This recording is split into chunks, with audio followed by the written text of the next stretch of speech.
முன்ன அப்படிதான் சொல்லியிருந்தாரு, எங்களோட பிரம்மாண்ட கட்சி கூட்டணிக்கு வரப்போகுதுன்னு. அதுக்கு விஜய் மதுரை மாநாட்டில் அருமையான பதிலை சொல்லியிருந்தார். திரும்பவும் விஜய் அவர்கள் இவர்கள் அழைப்புக்கெல்லாம் உறுதியாக பதில் சொல்றார். ஒன்னே ஒன்று கேட்கிறேன், விஜய் ரஜினிகாந்த் மாதிரி ஒரு உச்சபட்ச நடிகராக இருக்கின்ற பொழுதே அவரது வருமானத்தை எல்லாம் விட்டுவிட்டு தமிழ்நாட்டு மக்களுக்காக மாற்றத்தை கொடுப்பேன் என்று அவர் ஒரு கட்சியை ஆரம்பிச்சு என் தலைமையில தான் கூட்டணி வரும்னு அவர் விக்கிரவாண்டிலையும் சொல்லியிருக்காரு, மதுரையிலையும் சொன்னார். இதை நான் சொன்ன உடனே விஜயோட போறீங்களாங்க? அவர் சொன்னதை நான் உங்களுக்கு புரிய வைக்கிறேன், தெரியப்படுத்துறேன். உங்களுக்கு அந்த சில பேர் கூவி கூவி விஜய் அழைக்கிறாங்களே அவர்களுக்கு, அவரு ஒரு உச்சபட்ச நடிகர், அவ்வளவு வருமானத்தையும் புகழையெல்லாம் விட்டுவிட்டு இந்த கல்லாப்பட்டி பழனிசாமியை முதலமைச்சர் ஆக்குவதற்கு அவரை தோல்ல தூக்கிட்டு அலைய போறாரா? இது ஒரு சிறு குழந்தைய கேட்டா கூட சரி சொல்லும். அதனால பழனிசாமி அங்க கூட இருக்கிற அந்த நிர்வாகிகளையும் அந்த தொண்டர்களையும் சோர்ந்து போயிருக்கவர்களை இன்னும் ஒரு மாசத்துக்கு இதை வச்சு ஓட்டுவார். விஜய் அதுக்கு பதில் சொல்ற வரைக்கும் இதை ஓட்ட போறாரு தவிர அதுக்கு வாய்ப்பே 1% கூட வாய்ப்பு இல்லை என்றுதான் நினைக்கிறேன். ஏன்னா விஜய் போய் அது மாதிரி பழனிசாமி தலைமை ஏத்துக்கிட்டாருன்னா அது அவருக்கு அது இட்ஸ் லைக் சூசைடல் அட்டெம்ப்ட். விஜயோட சேர்றதுக்காக பாஜகவையே கழட்டி விட்டாலும் அரசியல் விமர்சகர்கள் பேசுறாங்க.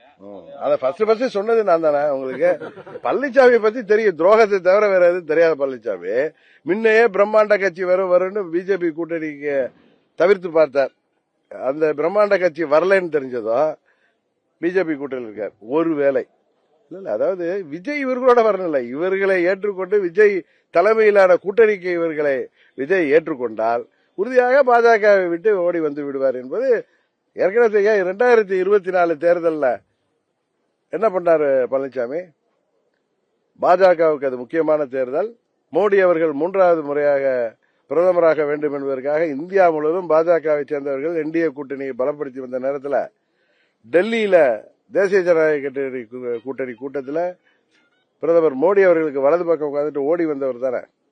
என்னெல்லாம் பேசினார் அன்றைக்கு எஸ்டிபிஐ மாநாட்டில் போய் என்ன பேசினார்? பாஜக ஆட்சிக்கு வருவது ஆபத்து தமிழ்நாட்டுக்கு, மோடி அவர்கள் மீண்டும் பிரதமராக முடியாது, அப்படியெல்லாம் பேசினவர் பழனிசாமி. இன்றைக்கு வேற வழி இல்லைன்னதான் அங்க போய் சேர்ந்துட்டு இருக்காரு. அதானே தவிர அவருடைய எண்ணமெல்லாம் எதையாவது பண்ணி எதை தின்றால் பித்தம் தெளின்னு இன்றைக்கு வேற வழி இல்லாம அந்த பிரம்மாண்ட கட்சி அவர் சொல்றாரு, நீ கூவி கூவி அழைக்கிறாரு, பிள்ளையர் சொல்லி போட்டு அப்படிங்கிறாரு, அந்த கட்சி வரல என்னதும் ஓடி போயிட்டார். ஆனா இன்னைக்கு என்ன இன்னொரு வேஷம் போடுறாரு?